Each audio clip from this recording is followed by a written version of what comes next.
given an array of n positive integers. So ஒரு array கொடுத்துட்டாங்க எல்லாமே positive integers. Okay. Then under number k. இன்னொரு number k கொடுத்துருக்காங்க. So இதுதான் input.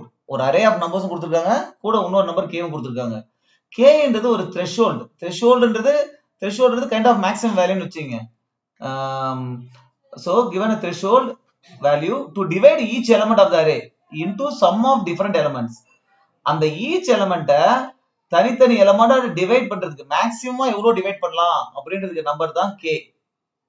Okay, இப்போ ஃபார் எக்ஸாம்பிள் 5 எடுத்துக்கிட்டோம் அப்படின்னா மேக்ஸிமம் k 5 வந்து 3 யூஸ் பண்ணலாம், 2 யூஸ் பண்ணலாம், 1 யூஸ் பண்ணலாம். மேக்ஸிமம் 3 தான் யூஸ் பண்ணலாம். எத்தனை விதமா நம்ம பிரிச்சு எழுதலாம்?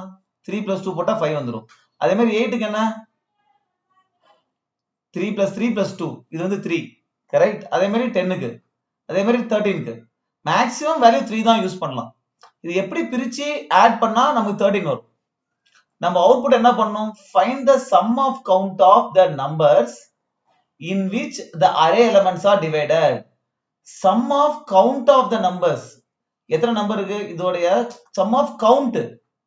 Count of numbers. Count of numbers னா இங்க எத்தனை நம்பர் இருக்கு? 2.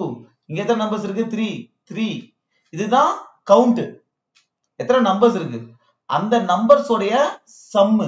சம்னா என்ன? ஆட். சோ கவுண்ட் உடைய சம்ம தான் நம்ம என்ன பண்ணணும்? ரிட்டர்ன் பண்ணணும். சோ இதுதான் ப்ராப்ளம். கொடுக்கிறது இன்புட் வந்து ஒரு கேவும் ஒரு அரே ஆஃப் நம்பர்ஸும் நம்ம வந்து இந்த கேவை வச்சு தனித்தனியா பிரிச்சு எத்தனை கவுண்ட் வருதோ அத்தனை கவுண்ட்டையும் ஆட் பண்ணி ரிட்டர்ன் பண்ணணும். ரைட். சோ இதுக்கு என்ன லாஜிக்? லாஜிக் என்ன அப்படின்னா சிம்பிள் திங். இப்ப இதுல வந்து மினிமமா எத்தனை பார்ட்ஸா டிவைட் பண்ணலாம் மினிமமா அப்படின்னு பாத்தீங்கன்னா மேக்ஸிமம் த்ரெஷோல்ட் வேல்யூ என்ன? அத ஃபார் எக்ஸாம்பிள் 10 எடுத்துக்கோ. இதுல மேக்ஸிமம் த்ரெஷோல்ட் வேல்யூ 3. ஓகே, 10ல எத்தனை 3 இருக்கு பாரு? 3 3 இருக்கு. அப்ப ஆட்டோமேட்டிக்கா இந்த 3ய 3 வாட்டி ஆட் பண்ணிடலாம். கரெக்ட்டா? இது ஒரு 3 வாட்டி வந்துருச்சு. இது வந்துருச்சு. கரெக்ட்டா? இப்ப மீதி ஏதாவது வேல்யூ இருக்கலாம், இல்லாமயே போலாம். அதுக்கப்புறம் 10 mod 3 போட்டு பாரு. இது ட்ரூவா இருக்கான்னு பாரு. இது ட்ரூ. கரெக்ட்டா? 1.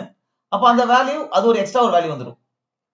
அது என்ன இருக்கும்? mod என்ன இருக்கோ அந்த வேல்யூ எக்ஸ்ட்ரா வந்துரும். சோ அதனால இத டிவைட் பண்ணிட்டு இந்த mod வேல்யூ ட்ரூவா இருந்துச்சுன்னா அந்த எக்ஸ்ட்ரா வேல்யூக்கு கூட நீங்க ஆட் பண்ணிக்கலாம். ரைட்? சோ சிம்பிள் திங் என்ன? கோட்ல ஃபர்ஸ்ட் திங் எல்லா கவுண்டையும் நம்ம ஆட் பண்ணணும்.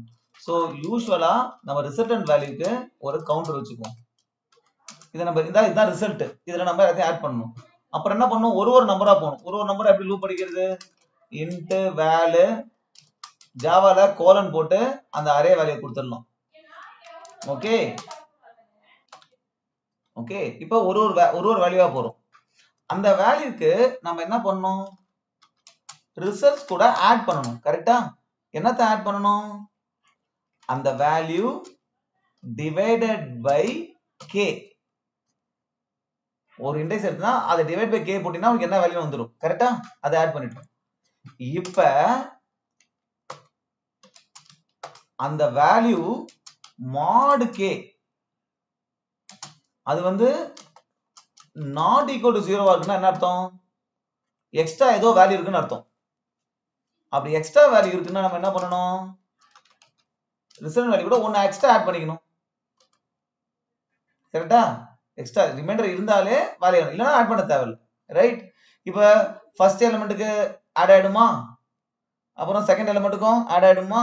ஃபைனலா நம்ம என்ன ரிட்டர்ன் பண்ணனும்? அந்த ரிசல்ட்டை ரிட்டர்ன் பண்ணனும். அவ்வளவுதான். Code is so simple.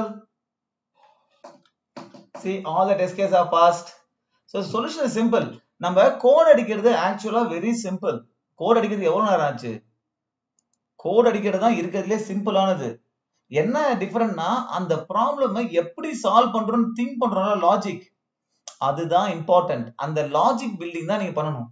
Coding பண்றது just a practice. Right? If you practice it will come. So எப்படி அது கொஞ்சம் இது வந்து கொஞ்சம் மேத்தமெட்டிக்கல் ப்ராப்ளம். அதனால டிவைட் உங்களுக்கு தெரியணும். டிவைடோட மீனிங் தெரியணும். ரைட்? 10 வந்து 3 ஆல டிவைட் பண்ணா எத்தனை 3 இருக்கு 10ல அப்படின்னு நமக்கு கிடைச்சிரும். எத்தனை வாட்டி 3 நம்ம ஆட் பண்ணா மேக்ஸிமம் 3 எத்தனை வாட்டி ஆட் பண்ணா 10 கிட்ட வரும் அப்படின்னு தெரிஞ்சிடும். எக்ஸ்ட்ரா இருந்துச்சுன்னா எக்ஸ்ட்ரா ஒன்று ஆட் பண்ணணும், அதான் லாஜிக்.